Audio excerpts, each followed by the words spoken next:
I'd like to call the Monday, June 29th, 2020 meeting of the Goldsboro Planning Commission to order at this time. Our first item on the agenda this evening will be approval of minutes from the May 26th, 2020 meeting. If I could have a motion to that effect, please.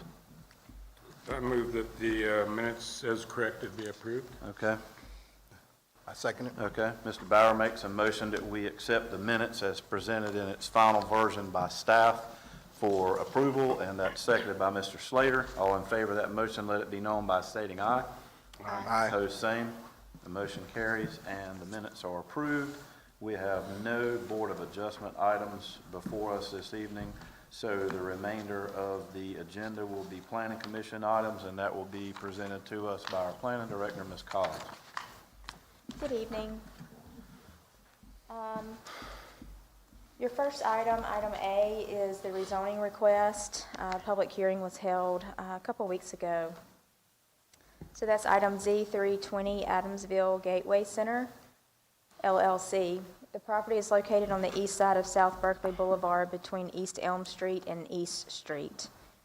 In 1986, City Council approved a rezoning change from neighborhood business to general business conditional district, limiting the subject property to the following permitted uses within the general business zoning district: retail sales, appliance installation and repairs, barber shops, pawn shops, restaurants, bakeries, and apparel, tailoring, and alterations.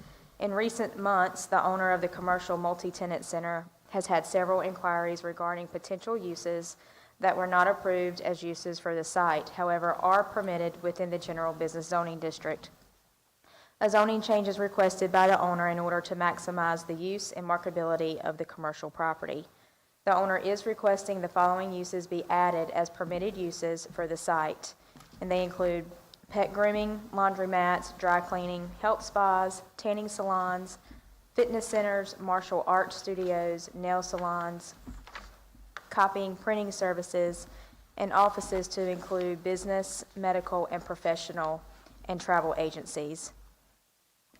Surrounding zoning, to the north you have general business, to the south and east you have property owned by Seymour Johnson Air Force Base, and to the west, general business conditional district and shopping center.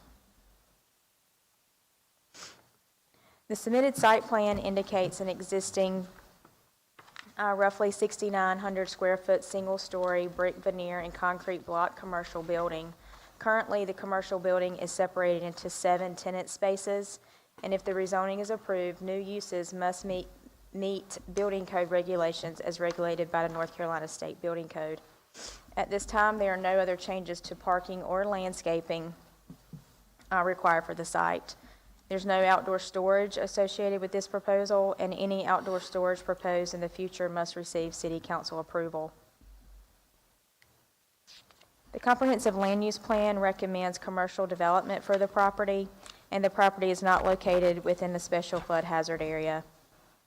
The site is not located in the accident potential zone or within the noise overlay district of Seymour Johnson Air Force Base. However, since the property was adjacent to the base, city officials did contact base officials for comment. According to those officials, the proposed uses requested by the owner to be added to the list of permitted uses for the site pose no commercial development concerns or hazard to flight restrictions or operations. At the public hearing held on June 15, 2020, the applicant came forward to speak in favor of the request, and no one appeared to speak against. And here's an elevation of the site in question. Just as you approach the main gate of the base, it's there on your left. Any questions for staff? Okay. Seems like a good request, and they're in that area every day to the week. Don't see any issues there related to their request or traffic or uses or whatever. I think it'd be fine. If there's no questions for staff or comments on this item, we'll take a motion. Motion to approve. Okay. A second. Okay. Ms. Barnett makes a motion that we approve item Z3-20 as presented by staff. That's seconded by Mr. Slater. All in favor of that motion, let it be known by stating aye. Aye. Opposed, same. That motion carries.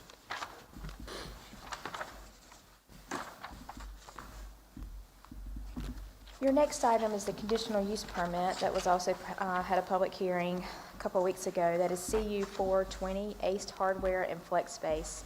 The property is located on the east side of Molly Drive between Miles Lane and Southeast Drive. The applicant requests a conditional use permit for retail sales to include outside storage.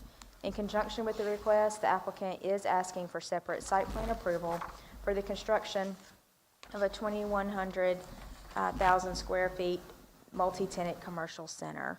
According to the city's UDO, commercial developments incorporating retail sales of less than 30,000 square feet with outdoor storage require a conditional use permit. Separate site plan approval is required and shall be approved by City Council. The subject property consists of 2 private lots, which are indicated on the map on the screen. The lots were approved by City Council in 2005 as part of a 14-lot preliminary subdivision plat proposed for commercial development and formerly known as Southeast Commercial Park. And what you see on the map are lots 8 and 9 of that park. Currently, the subject properties are clear and vacant. The submitted site plan indicates the recombination of 2 private lots for the construction of a single-story, 21,105 square feet metal building used for commercial development. Ace Hardware intends to occupy roughly 11,000 square feet of commercial building space, and the store proposes to occupy an additional 3,900 square feet for outdoor retail sales and storage. Hours of operation are 7:30 a.m. to 6:30 p.m. Monday through Saturday with 5 employees. The remaining roughly 6,000 square feet of commercial tenant space will be divided into 5 separate tenant spaces for rent or lease. And at this time, there are no proposed uses for that flex space. 2 24-foot wide curb cuts are proposed off Molly Drive to serve the property, and a total of 42 parking spaces are required for the site. 46 parking spaces have been provided to include the appropriate handicap parking spaces. In addition to parking, the submitted site plan also shows a 12-foot wide stacking lane sufficient for 4 vehicles along the northern building wall should a tenant opt to provide pickup window services in the future. Street tree and vehicular surface area plantings are proposed and in accordance with the UDO, and a Type A 5-foot wide buffer is proposed along the northern and southern property lines. An existing Type C 20-foot wide landscape buffer is required and present along the eastern property line adjacent to the residentially zoned property. Currently, the owner is in the process of choosing exterior building components for the proposed commercial space. One option, as you see here, shows brick veneer walls, masonry column supports, sloped metal roofs over entryways with an aluminum thermal windows. The second option that's being considered is recessed brick veneer walls with EIFS wall panels and aluminum thermal windows. Staff will ensure that the commercial design guidelines are incorporated into the construction of the commercial building. Existing 5-foot wide exterior sidewalks are shown on the site plan. Water is available to serve the property and is provided by Eastern Wayne Sanitary District. City sewer is available to serve the property. At this time, we have not received stormwater calculations or drainage plans. Therefore, commercial building permits cannot be issued until all city engineering requirements have been satisfied. The site does fall within the 70-74 day-night average sound level noise zone for Seymour Johnson Air Force Base. Base officials have indicated that a noise level reduction of 25 decibels is required for the proposed commercial development to be compatible with the noise zone. Interconnectivity has not been identified on the site plan. The applicant believes that interconnectivity would be impractical due to the location of an underground storm sewer along the southern property line, and the applicant is requesting a modification of that requirement along the southern property line. And staff is currently working with the developer to ensure that interconnectivity is provided along the northern property line. Any questions for staff? Just a reminder that the modification being requested is the interconnectivity along the southern property line. So what's the purpose of the conditional use permit for less than 30,000 square feet? What's the issue?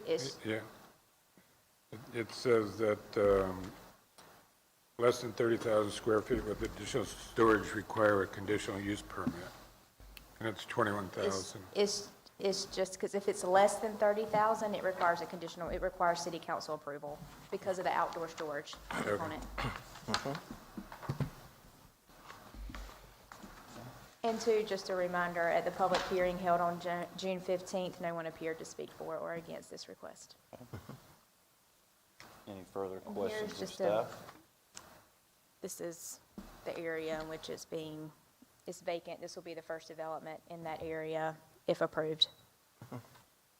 Not, we'll take a motion on this item. I move to approve it. Okay. Do we have a second? And I'll second. Okay. Mr. Bauer makes a motion to approve item CU4-20, subject to staff approval of elevation, lighting, stormwater, and drainage.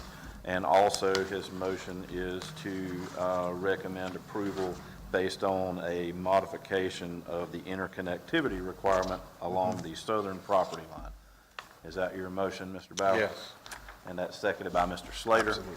All in favor, let it be known by stating aye. Aye. Aye. Opposed, same. The motion carries, and the item is approved as presented. Your third and final item tonight is Site 1320, which is site and landscape plan for Woodmac, which is retail sales. The property is located on the northeast corner of North Berkeley Boulevard and East New Hope Road. The property is zoned General Business Conditional District. In 2013, the City Council approved a rezoning request for this property from ONI 1 to General Business Conditional District. At that time, no use for the property was proposed.